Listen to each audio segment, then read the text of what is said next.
Assalamu alaikum wa rahmatullahi wa barakatuh. Il y a des souffrances que ni les mots, ni les médicaments ne peuvent guérir. Des blessures invisibles, enfouies au plus profond de nous, que seul Allah peut consoler. Aujourd'hui, nous allons découvrir un dua puissant, transmis par le prophète Muhammad, paix et bénédiction sur lui, capable de transformer la douleur en lumière, l'angoisse en sérénité, la maladie en espérance. Abonne-toi à Lumière du Dhikr pour ne rien manquer de ces perles spirituelles qui éveillent l'âme. Il existe une douleur silencieuse, une douleur que personne ne remarque. Elle ne se voit ni dans le regard, ni dans les gestes. Elle se cache derrière un sourire forcé, une parole polie, un «ça va» vide de vérité. C'est cette douleur qui serre la poitrine quand tout semble calme à l'extérieur. Ce fardeau qui pèse, même au milieu des gens. Ce souvenir qui revient la nuit, quand le monde dort et que ton cœur, lui, reste éveillé. Tu as peut-être essayé de l'expliquer. Tu as peut-être consulté, pleuré, supplié. Mais cette douleur reste là, accrochée à ton âme comme une ombre tenace. Le cœur humain est comme un verre fin. Il peut contenir la lumière, mais il peut aussi se fissurer à force de trop porter. Et parfois, seule la lumière divine peut le traverser et le réparer. Une lumière qui ne vient pas de l'extérieur, mais du dhikr, de la doua, de ce lien secret entre toi et Allah.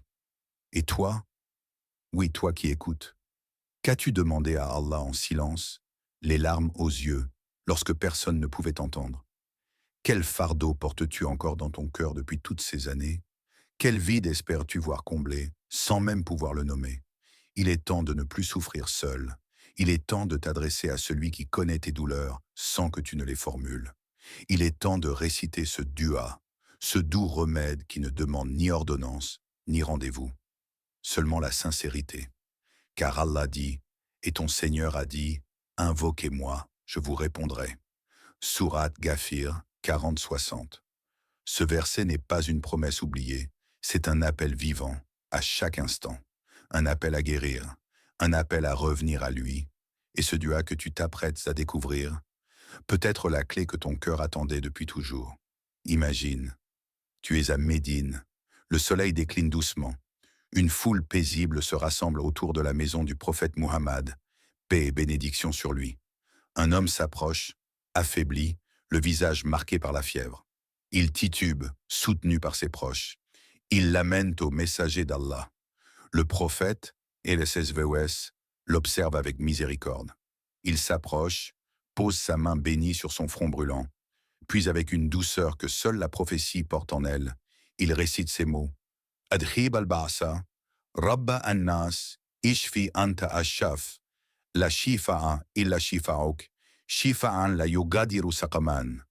Ô maître des gens, éloigne ce mal, guéris-le, car tu es le guérisseur. Il n'y a de guérison que la tienne, une guérison qui ne laisse aucune trace de maladie. Sahih al-Bukhari, Sahih Muslim. Et l'homme se leva, guéri, apaisé, non seulement dans son corps, mais dans son cœur. Ce n'était pas une médecine ordinaire. C'était la médecine du cœur et de l'âme, la guérison transmise par la langue la plus pure, au nom du Seigneur des mondes. Le prophète Muhammad Mezontam Doves n'était pas médecin selon les critères de ce monde, mais il connaissait le remède, celui qui guérit l'intérieur avant l'extérieur, celui qui parle à ton mal là où il est le plus profond. C'est pourquoi dans l'islam, la guérison physique n'est jamais séparée de la guérison spirituelle. On traite le corps, oui, mais on purifie aussi l'âme. On boit de l'eau, mais on invoque aussi celui qui l'a créé. On prend un médicament, mais on dépose sa confiance en Allah, Ash-Shafa, le guérisseur. Allah dit dans le Coran, dans la parole d'Ibrahim, paix sur lui, et lorsqu'ils sont malades, c'est lui qui les guérit. Sourate Ash-Shu'ara 26-80. Ne laisse jamais ton mal t'éloigner de ton Créateur, car parfois, c'est justement la douleur qui te pousse à l'appeler sincèrement. Et Allah n'est jamais loin de celui qui l'appelle avec foi. Ce dua, transmis par le prophète, SWS, n'est pas une formule figée. C'est un appel vivant, une porte spirituelle qui s'ouvre dans l'invisible. Chaque mot en est une lumière. Chaque syllabe, un baume. Alors récite-le, encore et encore. Non pas seulement avec ta langue, mais avec ce qu'il reste de force dans ton cœur. Pourquoi la maladie? Pourquoi cette douleur sourde qui revient la nuit, quand tout dort sauf ton cœur en veille? Et si l'épreuve n'était pas un châtiment, mais un message codé d'Allah, adressé à toi en silence? Un message que seuls les cœurs éveillés peuvent comprendre. Il y a dans chaque fièvre, dans chaque soupir, dans chaque chute, un rappel dissimulé, un appel doux et ferme à la fois. Reviens à moi. Dans le vacarme de la vie, nous oublions. Nous courons, nous planifions, nous espérons. Mais parfois, Allah, dans sa sagesse infinie, nous arrête. Par un mal de dos, une fatigue qui n'a pas de nom, une tristesse qui se prolonge sans raison. Et si c'était lui, le Très-Haut, qui te dit, je veux t'entendre, je veux que tu me demandes, que tu me cherches. Dans le Coran, il nous a prévenus avec tendresse. Très certainement, nous vous éprouverons par un peu de peur, de faim, de diminution de biens, de vie et de fruits. Mais fais la bonne annonce aux endurants. Sourate Al-Baqarah 255. L'épreuve n'est pas un oubli divin. C'est une attention, une éducation, une purification. Elle déchire les voiles de l'illusion pour que la lumière d'Allah y pénètre. Elle te rend vulnérable, et donc sincère. Et c'est dans cette sincérité que l'invocation naît, pure et brûlante. Ô Allah, guéris-moi. Ces mots ne sont plus mécaniques. Ils viennent des tréfonds d'un cœur brisé. Et ce cœur-là, Allah ne le rejette pas. Quand tu dis ce doua, Adrib al-Basa, Rabba an-Nas, tu n'es pas seulement en train de demander une guérison, tu réponds à un appel spirituel envoyé sous forme d'épreuve. Ton mal devient ton pont, ta douleur devient ta prière, et Allah écoute. Toujours. Il s'appelait Idriss, un nom noble, mais un cœur usé. Il n'avait plus foi en rien, ni en les médecins, ni en lui-même, et presque plus en Dieu. Depuis des années, une douleur persistante lui habitait le dos, mais c'était surtout son âme qui souffrait, chargée de regrets, de trahisons, de silences longs comme des hivers. Il priait parfois distraitement, il récitait parfois machinalement, mais il ne croyait plus que quelque chose pouvait vraiment changer. La guérison, un mot trop lointain. Jusqu'au jour où il entendit ce verset, « N'est-ce pas par l'évocation d'Allah que les cœurs se tranquillisent ?» Sourate Ar-Ra'd 13-28. Ce jour-là, il ne sut pourquoi, mais il se mit à pleurer, sans bruit, juste les larmes qu'il avait. Puis il tomba sur un ancien hadith où le prophète, paix et bénédiction sur lui, disait « Adhib al-Ba'sa, Rabba an-Nas, Ishfi anta ashaf » Ô Seigneur des gens, fais disparaître le mal, guéris, toi le guérisseur. Idriss décida de le réciter. Pas une fois, pas 10 fois, mais chaque jour, à chaque douleur, à chaque angoisse. Et cette fois, ce n'étaient pas les mots. C'était le cœur derrière les mots. Il récitait non pour tester Allah, mais pour se remettre à lui. Il disait chaque syllabe avec une soumission nouvelle, comme s'il déposait son corps, sa fatigue, ses blessures, sur le seuil de la miséricorde divine. Et un matin, la douleur diminua. Pas tout, pas d'un coup, mais quelque chose avait changé. Ce n'était pas seulement son dos, c'était sa vision du monde. Son cœur était plus léger. Il avait découvert une vérité simple et puissante. Ce n'est pas le doigt qui agit comme un remède magique. C'est la foi avec laquelle tu le prononces, et l'amour avec lequel tu t'adresses à celui qui guérit tout. Idriss avait retrouvé la lumière, non pas en changeant de vie, mais en changeant de lien avec Allah. Il y a un secret que peu connaissent. Ce n'est pas tant le doigt que tu fais, mais le cœur que tu y mets, et la régularité avec laquelle tu y reviens, comme l'eau qui polit la pierre, comme la pluie qui, goutte après goutte, réveille les graines endormies sous terre. La guérison n'explose pas, elle infuse. Chaque matin, lorsque le monde dort encore, le croyant sincère se lève, et dans le silence, il répète. Pas pour être entendu, mais pour s'entendre lui-même dire « Adrib al-Basa, Rabba an-Nas, Ishfi anta shafa » encore et encore, 100 fois, 200 fois, à voix basse, presque imperceptible. Le souffle devient prière, et chaque souffle devient un baume, un pansement invisible. Car c'est là que réside la guérison, dans le retour, dans l'insistance douce, dans la fidélité à l'invocation. Le prophète, paix et bénédiction sur lui, nous a enseigné les invocations, non comme des formules passagères, mais comme des chemins de guérison tissés dans le temps. Invoquez votre Seigneur humblement et en secret. Sourate Al-Araf 755.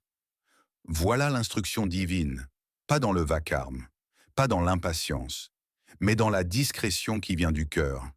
Et réciter, c'est revenir à la source. Répéter, c'est faire confiance. Revenir encore, c'est s'abandonner. Car Allah n'oublie jamais celui qui l'appelle sans relâche. Tu crois que rien ne change. Mais regarde ton cœur. Il est déjà en train de guérir. Lentement, doucement, silencieusement. Comme un matin qui dissipe les ombres, sans faire de bruit. Lorsque tu lèves les mains, quand ton cœur tremble dans l'obscurité et que tu prononces ce dua avec des larmes que personne ne voit, sache que tu n'es jamais seul. Il y a un monde que tes yeux ne voient pas, mais que ton âme ressent, le monde des anges. Ceux qui t'entourent sans que tu ne les perçoives. Ceux qui t'écoutent quand tu crois prier dans le vide. Ceux qui, à chaque mot sincère que tu prononces, répondent doucement, tendrement, avec un mot. Amen. Le prophète Mohammed, paix et bénédiction sur lui, a dit « Il n'y a pas un musulman qui invoque sans que les anges ne disent « Amin » et pour toi aussi. Sahih Muslim. Imagine, chaque supplication que tu fais, chaque cri silencieux du cœur, monte vers le ciel accompagné d'un écho angélique. Et cet écho porte ton dua plus loin que tu ne l'imagines, jusqu'au trône d'Allah, là où aucun mot sincère ne se perd. Lui, il exauce celui qui est dans la détresse quand il l'invoque. Sourate An-Naml 27, 62. Il y a donc un secret que tu dois chérir. Ton dua, même discret, fait trembler les cieux. Il attire les miséricordes d'Allah et les bénédictions des anges. Alors, récite ton dua avec conscience, avec lenteur, avec amour. Car pendant que tu prononces les mots, des êtres de lumière les répètent avec toi. Et si ton cœur est sincère, alors le ciel tout entier prie pour ta guérison. Il était 3 heures du matin. Le silence pesait sur la ville endormie. Mais dans une petite pièce, une lumière douce brillait. Un homme était là, assis sur son tapis de prière, le cœur lourd. Il avait tout essayé, médecins, conseils, médicaments, discussions. Mais rien ne calmait ce vide en lui, cette douleur qui serrait sa poitrine, celle que personne ne voit, mais qui t'empêche de respirer. Alors il a levé les mains, les yeux remplis de larmes. Il a murmuré doucement ce dua prophétique. Adhib al-basa, rabba an-nas, ishfi anta ash-shafa, la shifa'a illa shifa'uk, shifa'an la yuradiru saqaman. Ô Seigneur des gens, enlève le mal, guéris, car tu es le guérisseur. Il n'y a de guérison que ta guérison, une guérison qui ne laisse aucune maladie. Et à cet instant, quelque chose a changé, non pas à l'extérieur, mais dedans. Son cœur s'est ouvert, comme une fleur qui s'épanouit dans l'obscurité. Une chaleur douce est descendue en lui. Il a senti que quelqu'un l'écoutait vraiment. Quelqu'un qui ne dort jamais. Quelqu'un qui voit tout, entend tout, comprend tout. Allah, c'était la nuit où tout a changé. Pas parce que ses problèmes ont disparu, mais parce que sa foi est revenue. Et avec elle, la paix. Le prophète, SVOS, nous a montré la valeur des pleurs dans la nuit, les instants secrets où l'âme rencontre son Créateur. Allah dit dans le Coran, « Ils s'arrachent de leur lit pour invoquer leur Seigneur, par crainte et espoir. » Sourate As-Sajda 32-16. Ce moment de tahajjud, c'est plus qu'une prière, c'est une renaissance. Alors réveille-toi toi aussi, lève-toi dans la nuit, dis ce dua comme une confidence, et regarde comment, dans l'obscurité, Allah fait naître une lumière. Il y a des douleurs que les médecins ne voient pas, des fatigues que le sommeil ne soigne plus, et des blessures que même les médicaments ne peuvent atteindre. Car parfois, ce n'est pas ton corps qui souffre, c'est ton âme qui crie. Elle crie doucement, silencieusement, comme un oiseau en cage, privé de lumière, affaibli par l'oubli d'Allah. Tu appelles cela maladie, fatigue, angoisse, vide. Mais en réalité, ton âme cherche désespérément un retour vers son Créateur. Et alors, ce dua que tu as peut-être murmuré sans même savoir pourquoi, devient un baume, un remède pour l'invisible, un souffle de guérison déposé sur l'âme avant même d'atteindre le corps.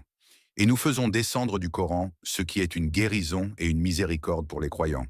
Sourate Al-Isra 17, 82. Ce n'est pas une métaphore, c'est une réalité spirituelle. Le Coran guérit. La parole d'Allah allège ce que le monde alourdit. Ce dua, récité avec sincérité, agit comme une lumière qui entre là où les rayons du soleil n'arrivent pas. Là, dans les profondeurs de l'âme. Là où le vide se transforme en paix, où le chagrin se dissout dans la miséricorde. Car au fond, la douleur est souvent un rappel. Un appel discret à réaligner ton cœur avec le ciel. Alors ne néglige pas ce ressenti intérieur. Ne fuis pas cette douleur. Écoute-la. Elle te guide vers une guérison que seule la proximité d'Allah peut t'offrir. Et quand tu récites ce dua, sache qu'il ne soigne pas seulement ce que tu ressens, il soigne ce que tu es. Le jour se lève doucement dans ton cœur. Après l'ombre, la lumière. Après la plainte, le soulagement. Après la nuit, la promesse d'un renouveau. Tu n'as pas besoin de grands mots, ni d'un lieu sacré, ni même d'un moment parfait. Tu as seulement besoin d'un cœur tourné vers Allah. Et une invocation simple, mais immense. Adhib al-Ba'sa, Rabba an-Nas, Ishfi anta ash-Shaf, la shifa'a illa shifa'uk, shifa'an la yughadiru saqaman. Ô Seigneur des gens, enlève le mal, guéris, car tu es le guérisseur. Il n'y a de guérison que ta guérison, une guérison qui ne laisse aucune maladie. Sahih al-Bukhari, Sahih Muslim.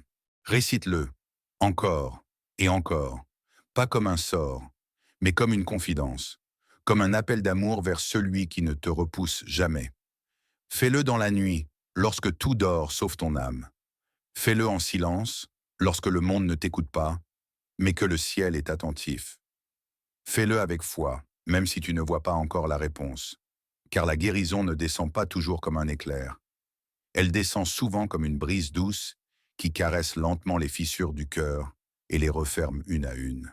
Et n'oublie jamais cette vérité. Celui qui invoque Allah sincèrement ne sera jamais abandonné. Jamais. Merci d'avoir marché avec nous sur ce chemin intérieur.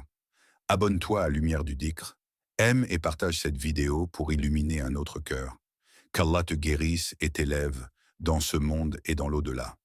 Assalamu alaikum wa rahmatullahi wa barakatuh.